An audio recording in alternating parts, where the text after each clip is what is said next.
So about 1 year ago, I showed you all how you can make your own 3D printable miniaturized cities, or basically any location online that you are interested in 3D printing, utilizing a service called Map to Model.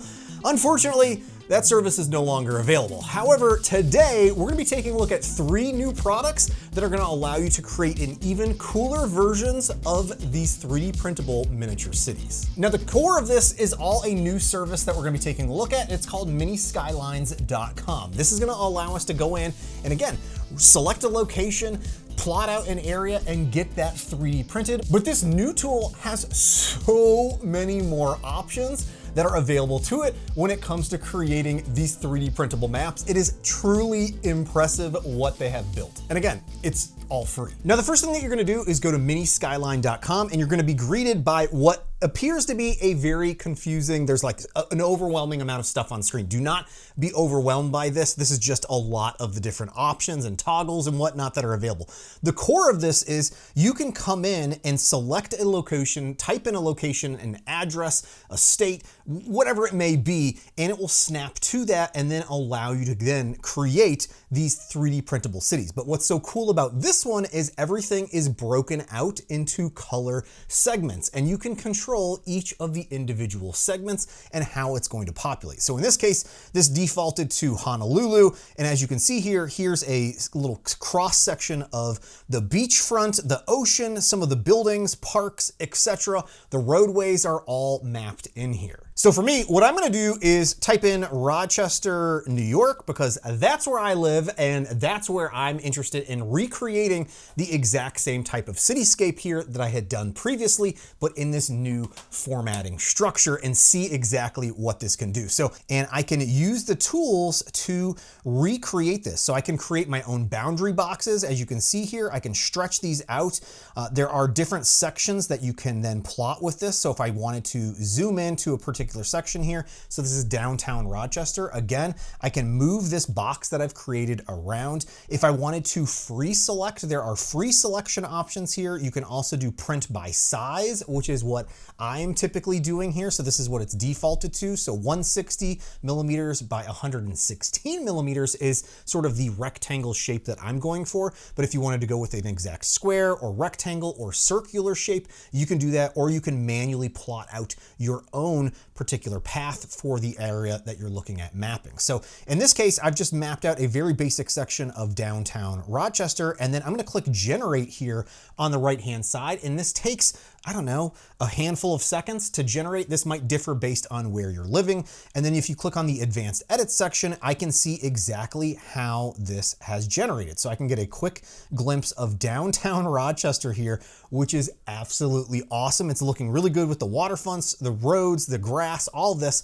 One little challenge that I'm gonna have is that this looks like it has about 8 different colors. So I wanna try and simplify this down to 4 colors for one of my 4-color MultiColor 3D printers. So what's so cool about this little site here is over on the far left-hand side under colors and layers is there are 4 color presets. So if I wanted to do just 1 color, I could select that as an option. If I wanted to leave this as the default and kind of mess around with that, I could. Or if I wanted to go into color presets, here are multiple different color presets for you to choose and work with. So here I could say city and water as this, and then regenerate that, and it's going to go through the process of regenerating this. But again, with only those 4 color segments that we have picked, which just, again, this is so cool that they've been able to really simplify this. And this is now, like, straight away, I have something that I could easily download and send to my 3D printer if I wanted to print a multicolor version of downtown Rochester. But this isn't even where things like get kind of crazy with this, because if you go in even further this, here under each of these color sections, you can specify exactly what all of the color options are. So whether it's the landscape or the forest, if you wanted to refine how those were going to be, or under the more section, there is a plethora of options for you to go through and play around with. And at any point in time, you can revert back to the original 4-color set if you want to, or you can just refresh your screen to get it to, again, revert back to the original color layout. Now, one thing I was interested in seeing if this service could actually handle this is what we had originally done with the Map to Model, where it printed the city and the land separate from the water. This is all glued together, so I can't take it apart, but you'll see here, it's just a flat blue area that it printed originally as a just sort of the underlayer, and then I was able to print the city on top of that. Another tab that you want to pay attention to that we'll come back to in more detail here in just a few minutes is the terrain tab. By default, it defaults to the elevation option and by one time. This is going to give you a ground effect similar to what you see in real life. So if there's hills or mountains or anything like that, you'll see that. I want to print this flat, which will keep everything even and level to make it even faster and easier for printing purposes, as well as allow me to very easily cut out the waterway for our print. Now, if you come over to the water tab here, there are a few different options for you to play around with. Water on obviously means it's going to generate the water. If you turn it off, it's going to subtract the water from the model. And that's the one that I'm most interested in for this variation here, because that means I'd be able to just print a flat piece of blue 3D printable material and then print my other 4 colors that will allow me to get five colors for my one particular model print if I combine them all. But I also wanted to show you here, there are other options here where if you wanted to have this elevated, so as the water matches the elevation, or if it's just going to print the water level completely flat, that would allow you to print that first layer as just a blue layer if you wanted to go that approach as well. Then once you're happy with your selection, all you have to do is click the export button and it's going to download a .3mf file for you to then import into your slicer to get 3D printing, which brings us into the next section of this, which is the other tools that we're going to be utilizing,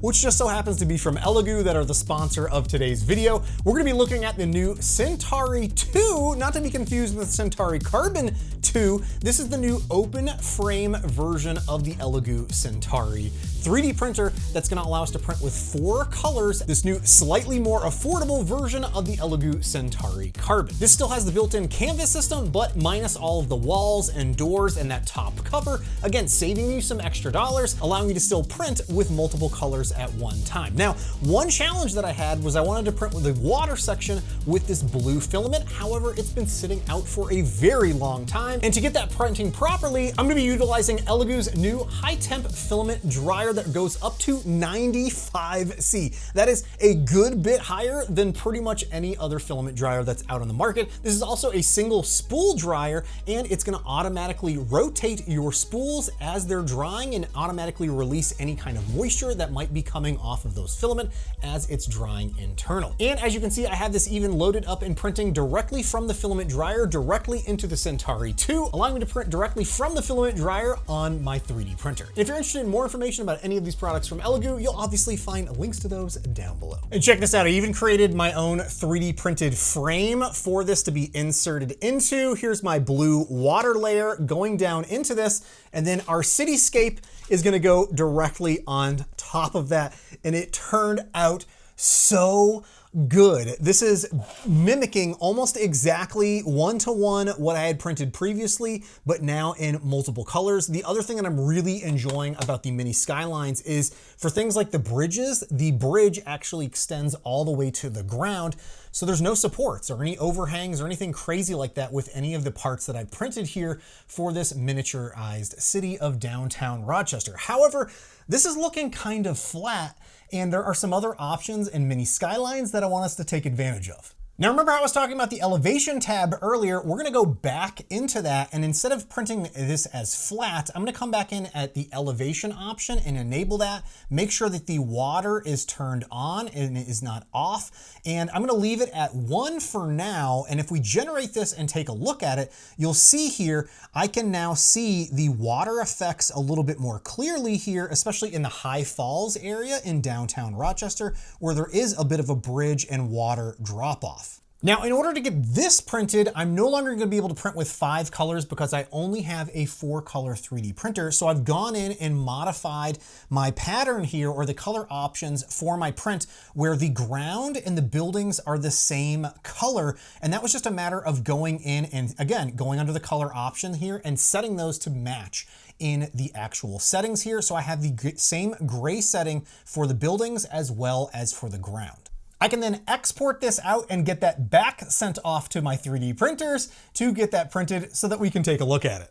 Now, because this is a little bit thicker than the other model, it did take a little bit longer to print. This was, I think, 4 hours, 5 hours to print versus the original 3 hours for the other flat variation of this. But I think the details of that with that raised terrain option look really cool. However, there's one thing that I was originally wanting to do with map to model that I was not able to do, which was get a really good printable version of Niagara Falls. And I think this new terrain option is gonna allow me to do that. So here I've got a section of Niagara Falls highlighted in MiniSkyline. And again, I'm gonna come back under the terrain option here. And instead of changing this to 1, I'm gonna bump this up to 2 and regenerate this and see how it looks. One thing that also that you'll wanna pay attention to is there is a quality of options there on the right-hand side of generate. This is defaulted to medium. So if you wanted it to, generate fairly quickly, but the details aren't gonna be as crisp, I would recommend printing, like regenerating at high or some of the other options, depending on the model that you're working with and the quality of results that you're looking to get. Definitely play around with it, but the higher you go, the longer it will take to generate. But now here is with the 2-time terrain, and this is already looking so much more impressive of this Niagara Falls area where I've got the Peace Bridge there. I can actually see the falls now, and it's kind of that extra elevation where it gives it that nice effect of the falls, and I can see even the Canadian side of this, and I can get this printed. I think this looks pretty cool. However, the virtual translation versus the actual 3D printed translation is not nearly as impressive with the falls here. So let's go in and bump that up to 4 times and again,